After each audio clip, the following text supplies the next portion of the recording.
నిజామాబాద్లో మీ అభ్యర్థికి ఏముంది, మరి పసుపు బోర్డు తేలేదని అనేక రకాల తప్పు ప్రచారం ఇచ్చినప్పటికీ మరి ఈరోజు నిజామాబాద్ జిల్లాలో కూడా భారతీయ జనతా పార్టీ అభ్యర్థి అరవింద్ గారు రెండోసారి మంచి మెజార్టీతో విజయకేతనం ఎగరవేశారు. మీకు అందరికీ తెలుసు, కాంగ్రెస్ పార్టీ ఎన్నికల్లో పూర్తిగా తొండి ఆట ఆడింది.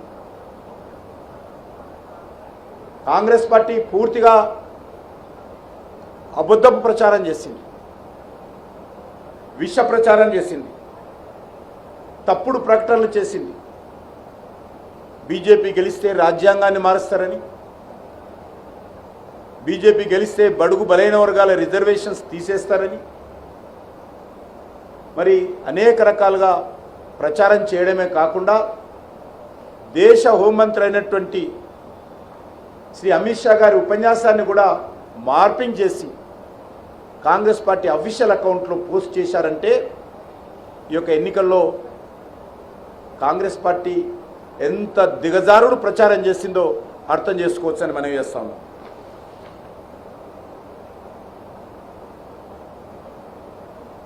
ఈ యొక్క ఎన్నికలు మాకు రానున్న రోజుల్లో భారతీయ జనతా పార్టీ మరింతగా కష్టపడి పనిచేయాలని తెలంగాణ ప్రజలు మాకు ఆదేశించినట్టు కనిపిస్తారు. కాబట్టి తప్పకుండా తెలంగాణ ప్రజలకు ఆకాంక్షలకు అనుగుణంగా భారతీయ జనతా పార్టీ తెలంగాణ రాష్ట్రంలో ఒక ప్రత్యామ్నాయ శక్తిగా ఎదగడం కోసము పూర్తి స్థాయిలో మేము పనిచేస్తామని ఈ సందర్భంగా మనం చేస్తున్నాం. మొన్న జరిగినటువంటి పార్లమెంట్ ఎన్నికల్లో